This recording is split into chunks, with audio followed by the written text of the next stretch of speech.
Alright, so for those of you who don't know already and haven't been lucky enough to drive one of these, this is a Honda Odyssey 350.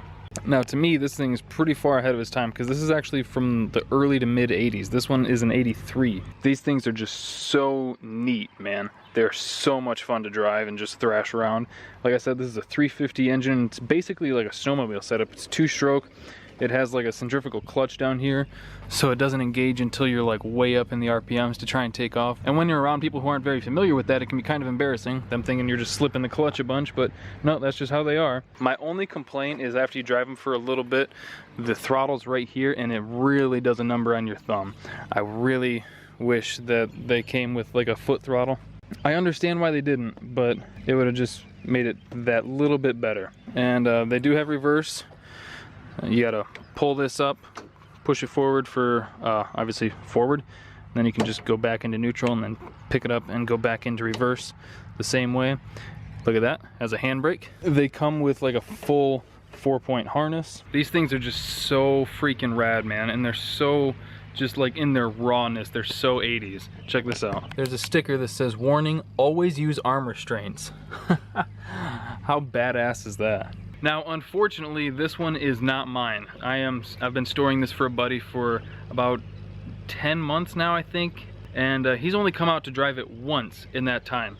So I told him leave the key after that last time, and I'll just go out and start it up every now and then, make sure everything's good.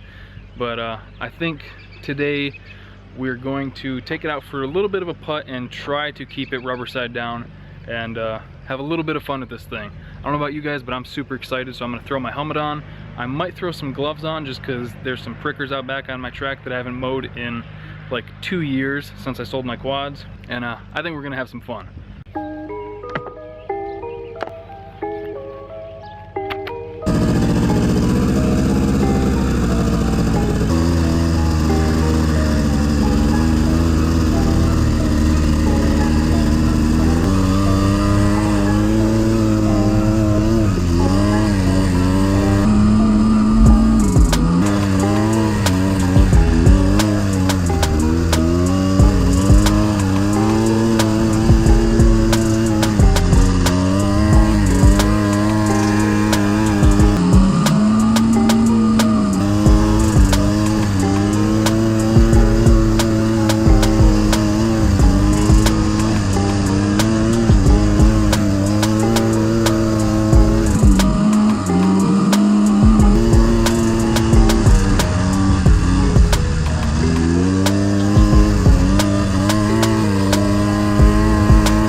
Ran out of gas.